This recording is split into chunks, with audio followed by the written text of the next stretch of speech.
Como surgiu o convite para participar de um quadrilho? Você se lembra de como foi esse processo? Me lembro, sim.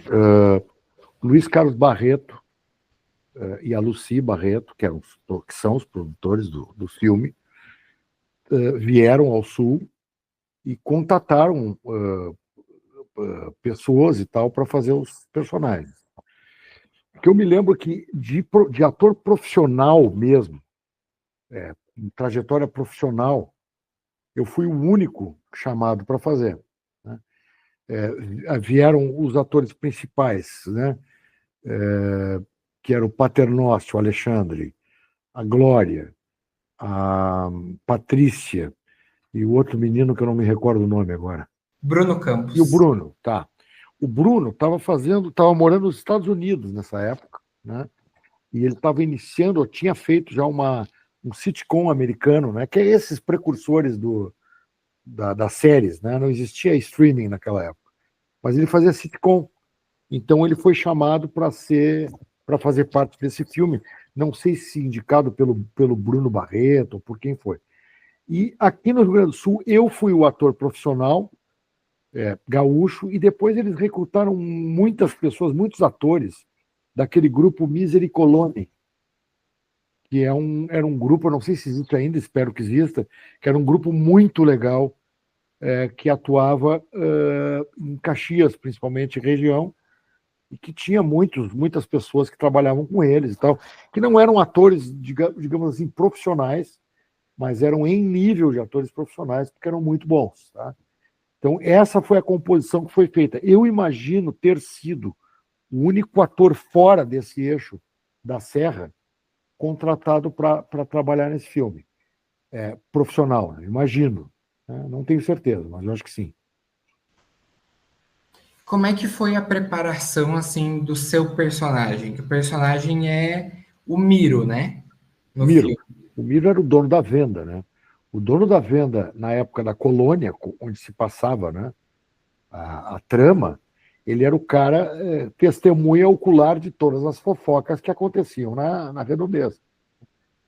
Então ele acabava sendo um personagem bastante importante por isso, porque ele não só ele presenciava as coisas, ele sabia das coisas, como também tinha uma entrada muito boa com os personagens dos protagonistas, né? Era o cara que naquela época as pessoas estacionavam a carreta na frente da venda, né? E a sua vida inteira era sabida por, né? E o Miro era esse cara, era o cara que participava das conversas, participava. Tem um jogo de truco, inclusive, que ele participa também. Então era mais ou menos isso, era um cara que estava por dentro das coisas, porque as coisas todas se passavam, as informações pela venda dele. Eu me lembro que a venda do Miro foi montada naqueles casarões que tem até hoje no Parque da Festa da Uva, da Festa da Uva, né? Tem uns casarões temáticos até hoje. Num daqueles casarões é que foi montado a venda do Miro. E sobre Bento, o senhor tem uma memória, assim, afetiva sobre a cidade, sobre as gravações aqui? Assim, ó, eu não filmei em Bento e nem em Antônio Prado. Ah, sim. Eu filmei só em Caxias do Sul. Só em Caxias. Todas as minhas cenas foram em Caxias do Sul. Mas eu guardo de Bento Gonçalves muitas recordações boas, não só daquela época. Eu tenho minha família, Cibele, é a família de Farroupilha, né? Eu vou a Bento Gonçalves desde pequeno, eu adoro Bento Gonçalves, enfim. E recentemente eu acabei fazendo uma novela aí, junto com o Jaime Monjardim, Pode Ser Tempo de Amar. Pode Ser Tempo de Amar. Que eu fazia o pai do protagonista, do Bruno Cabreirizo. Foi feita Com a Vitória Estrada, Bruno Cabreirizo. Exatamente. Eu fazia o pai do personagem do Bruno Cabreirizo. Me lembro de ter gravado em Bento. Gosto muito de Bento Gonçalves, acho uma cidade especial. Muito. Fui muitas vezes, quando eu era menino, ia muitas vezes acompanhando o Internacional, que ia jogar aí com o Esportivo, e a gente ia lá no antigo Estádio da Montanha assistir quando eu era menino. Nasci em Porto Alegre, estudei em Porto Alegre e a minha vida profissional se deu muito dividida entre Porto Alegre e Rio de Janeiro em função da TV Globo. Até hoje, em produções da TV Globo, né? Sim. A minha Certo. família, por parte de mãe, eu tenho tios avós e tal, que eram de Farroupilha, mas eu nunca fui de Farroupilha, né? Sim, Tinha até sim. um hospital lá com o nome do meu tio avô, que era o Hospital Cibele, né? Uhum. Eu sou Cibele Castiel, né? Sim. E você tem alguma ligação assim com a questão da cultura italiana ou foi um primeiro contato assim? Não, eu tenho total ligação com a cultura italiana. Minha mãe é descendente de italianos. Nós Uhum. todos temos a cara de italianos e conhecemos bem um pouco do dialeto vêneto, que é o que é praticado aí. Depois, anos depois, eu fiz uma novela na TV Globo, uma novela das 8, chamada Esperança, também toda com sotaque italiano. Eu tenho total identificação, conheço hábitos, conheço tudo, mas não em função desse trabalho. Já trazia na minha bagagem afetiva muito dessas coisas, né?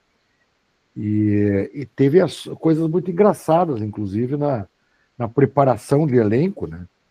Com a questão de sotaque, né?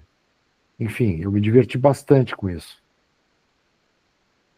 Porque o sotaque vêneto não é o sotaque que o pessoal do centro do país está acostumado. Estão acostumados com o sotaque napolitano, né? E o nosso vêneto, aquele que fala assim, né? Que fala, né? E o napolitano é aquele que fala mais italianado e tal. Então, esse sotaque do Vêneto, o centro do país não assimilava tão bem, né? O tchó, essas coisas, não assimilavam tão bem.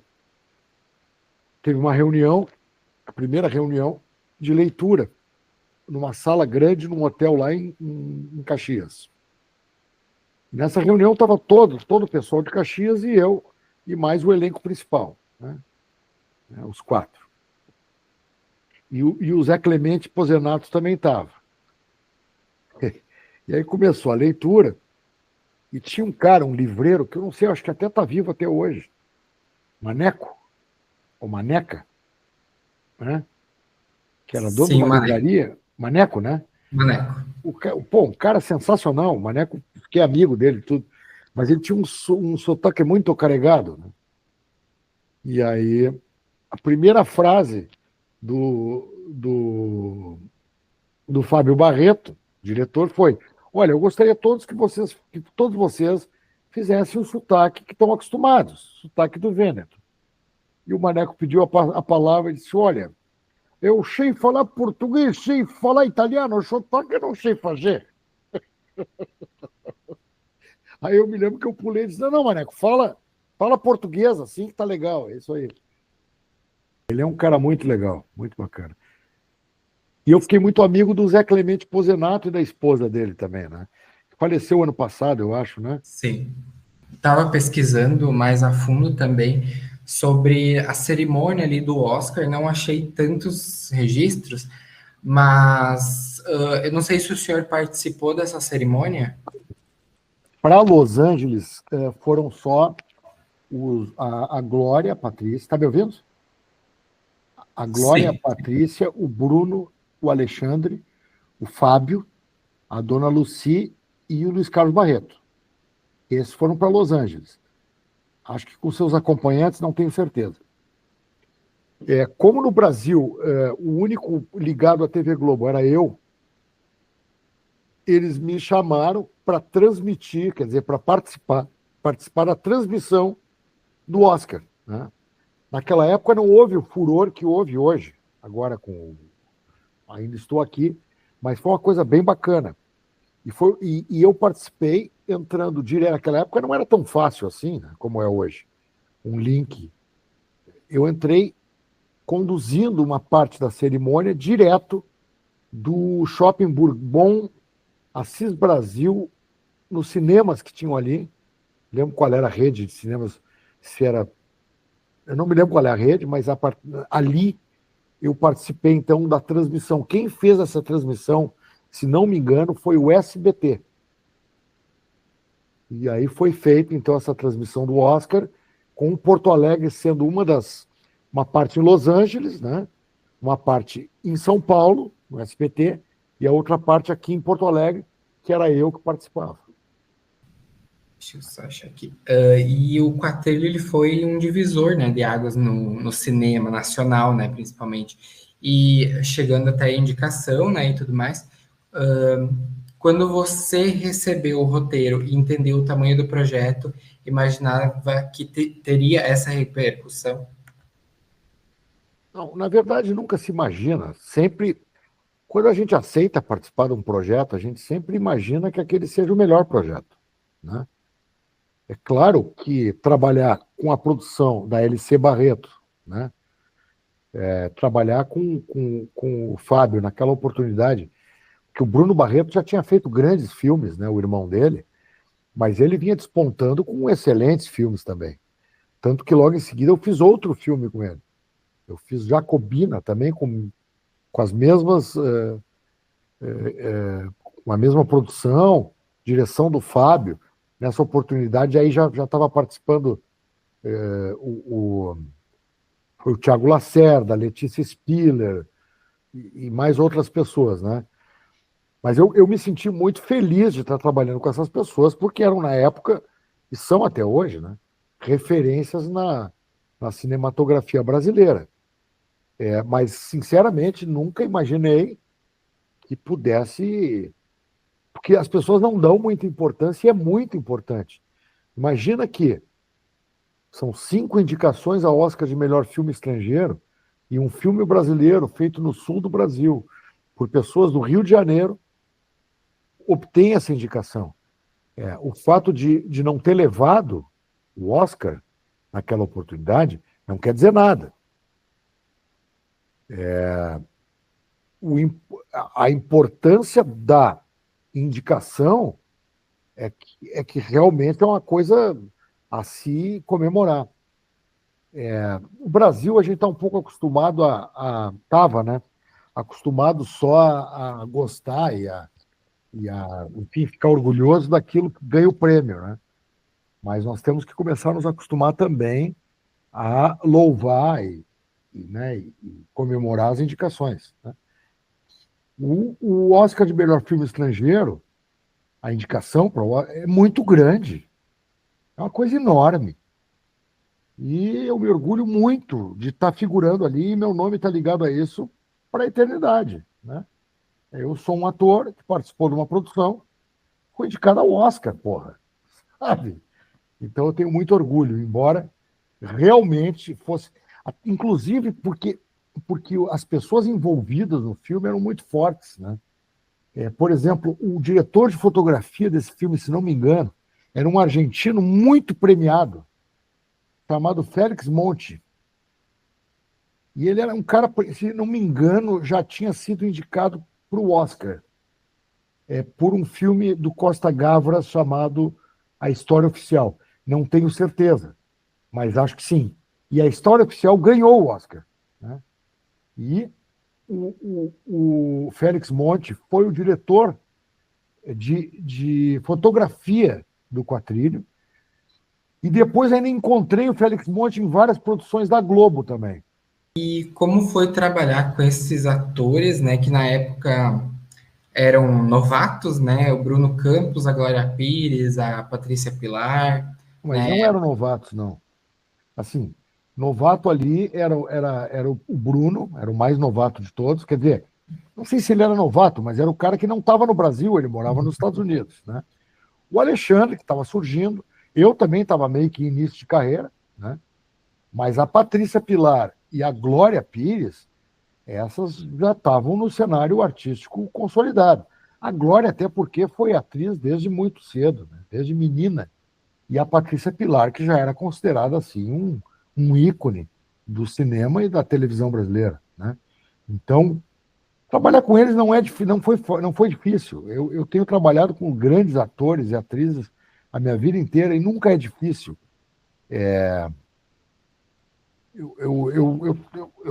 Esse costume de trabalhar com grandes atrizes e atores, graças a Deus eu tenho, e nunca me foi difícil, né? Imagina que eu estreiei na televisão, quer dizer, na teledramaturgia da televisão, já vinha fazendo antes, né? Já tinha trabalhado com atores, como grandes atores, né? Mas eu estreiei mesmo com a minissérie Incidente em Antares, né?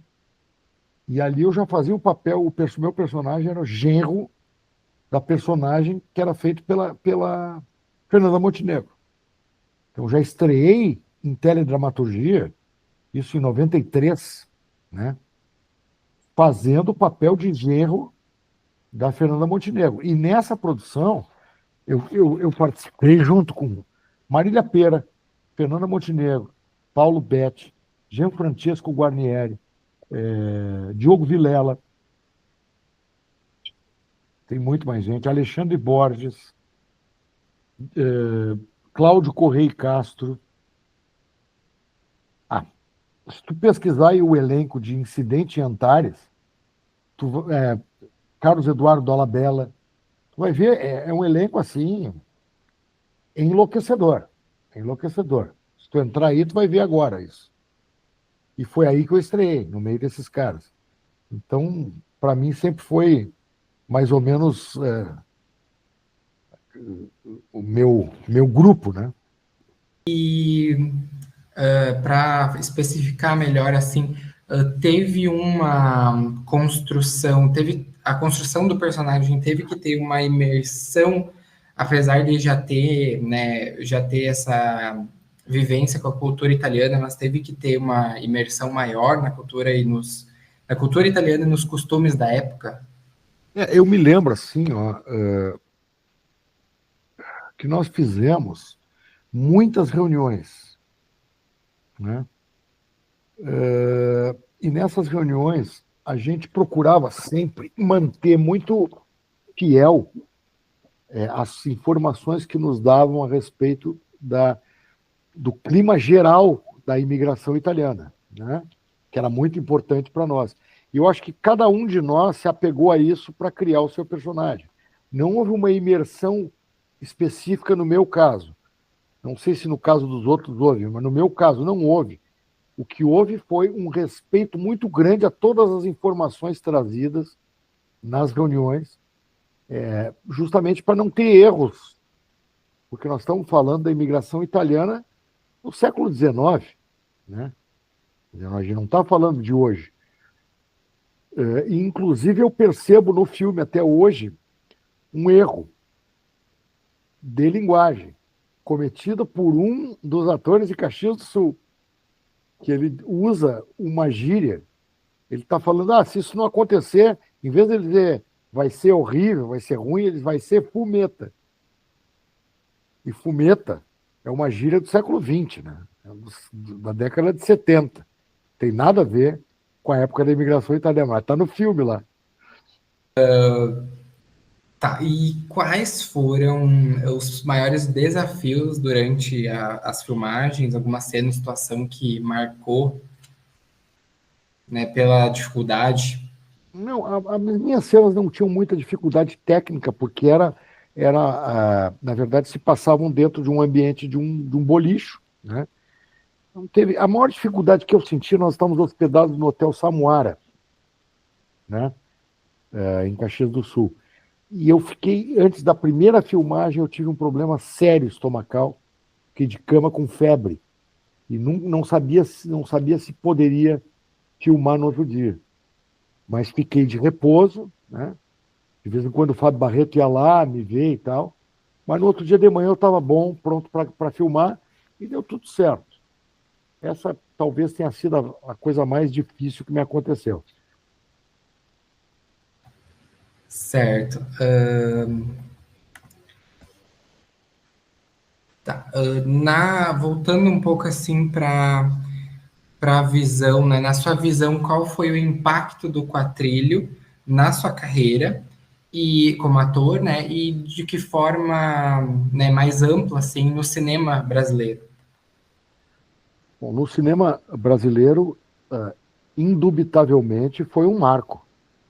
Porque eu tenho a impressão que antes do Quatrilho, olha, eu não me lembro em que ano houve uma indicação ao Oscar. Me parece que com o Orfeu da Conceição, na década de 60. Talvez tu possa me auxiliar, mas eu não acho que tenha havido alguma outra indicação antes do Quatrilho, além do Orfeu. Talvez o Pagador de Promessas, não tenho certeza. Eu sei que o Pagador de Promessas, em 62, ele ganhou Palma de Ouro em Cannes, né? Agora, tu tem aí acesso a essa informação? Filmes brasileiros indicados a Oscar de melhor filme estrangeiro? Não? Teve antes do Quatrilho realmente o Pagador de Promessas. Pagador e Orfeu, não. O Orfeu, O Orfeu não era considerado brasileiro, né? O Orfeu ele era considerado foi. francês. É, Foi o Pagador de Promessas. Então, olha a importância disso. Quer dizer, no ano de 1990, aí foi 4. 6 a 6. indicação. Em 1996, foi indicado um filme brasileiro ao Oscar, depois de exatamente 34 anos, ou 33 anos, que foi a indicação do Pagador de Promessas. Então, realmente, a importância é enorme, é um marco. Né? É um marco. E na minha carreira, com certeza, porque eu já vinha fazendo vários longas-metragens, né? Mas esse foi indicado ao Oscar. Né? Então, eu posso dizer, olha, eu como ator, participei de uma produção que concorreu ao Oscar. Né? A partir daquele momento, o meu currículo ele se qualificou, o meu currículo de cinema. Eu já vinha fazendo televisão há muito tempo, há algum tempo, já há 4, 5 anos, e a partir dali a coisa foi se consolidando até, enfim, eu fazer uma carreira sólida nacional. Né? Sim. E eu estava, né, vendo aqui que o filme, né, o Quatrilho, ele perdeu para A Excêntrica Família de Antônia, que é um filme holandês. Eu não sei se o senhor assistiu, né, mas enfim, vou perguntar da mesma forma, se você achou justa esse prêmio para esse filme. Assim, eu assisti a um filme sensacional, né? E acho que a justiça não. A gente não pode falar com o coração nessa hora. Né? Eu acho que premiações todas são muito subjetivas. Né? E acho que se foi premiado esse filme holandês, né, é porque ele teve seus méritos. Eu jamais iria. Isso é uma coisa muito latina nossa, né? Ah, fomos roubados. Não, não, não. Tá bem, tá de bom tamanho. Acho que a indicação já é um grande prêmio. Como é que você vê a evolução, né, do filme brasileiro desde então, que a gente também teve o marco, né, de Ainda Estou Aqui? Como é que você vê esse, essa evolução do cinema brasileiro? O cinema brasileiro é sensacional. Essa que é a verdade. Tá? Quando o Quatrilho foi produzido, a gente vinha de uma cacetada, porque durante o governo Collor, ele extinguiu a Embrafilme e parou com todas as possibilidades que se tinha de uma produção nacional forte. Né? E o cinema nacional resistiu, resistiu, resistiu, e o Quatrilho, então, na minha opinião, é o primeiro grande filme produzido nessa pós-tentativa, que ela vem, ela é recorrente, né? No governo Bolsonaro já tentaram novamente, enfim, não passarão, não vai acontecer, mas eles tentam, né? Eu não digo que foi em função do Quatrilho a evolução do novo cinema brasileiro, mas sim, o que eu posso te dizer é que a partir daí a produção nacional também ela foi obtendo maiores voos, e a partir da Lei Rouanet, que é dessa época também, que foi concebida aqui no governo do... Eu acho que ela foi concebida no governo do Itamar Franco, ou Fernando Henrique, não tenho certeza, e mais com os fundos setoriais, né? com a Anfilme, Ancine, né?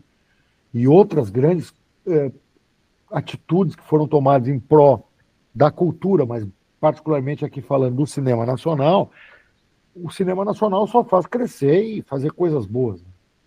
Se for avaliar a produção nacional de 92, 93, 94 para cá, olha, ela é espetacular. Eu fui conselheiro do Conselho Nacional da Comunicação Social, que era em Brasília, e eu recebi em certa oportunidade, isso deve fazer uns 10 anos, eu recebi caixas com todos os DVDs de filmes produzidos pela Ancine. Agora, quando eu me mudei eu morava numa casa grande, me mudei para um apartamento, eu fiz a doação desses filmes todos para a Cinemateca aqui do Cine, como é o nome? O que fica aqui em Porto Alegre. Chamei o meu grande amigo e diretor de cinema, Gustavo Spolidoro, que é inclusive da Serra, ele é de Cotiporã. E disse, Gustavo, eu estou com centenas, eram 300 e poucos títulos em DVD, e eu queria doar, né, para que fosse visto por outras pessoas. Doei não só os filmes, a maioria deles ainda embalados e selados, né, como também doei o aparelho de DVD, porque não se vende mais em qualquer lugar, né, para que as pessoas pudessem curtir, né?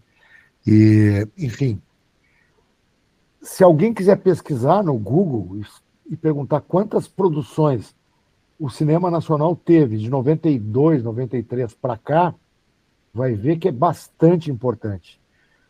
Eu, por exemplo, participei de muitos longas-metragens, muito, inclusive fui vilão no filme da Xuxa, sabe? Eu participei de muito filme. E estavam todos ali naqueles catálogos da Ancine. Todos eles financiados pelo Ministério da Cultura, que é assim que tem que ser, né?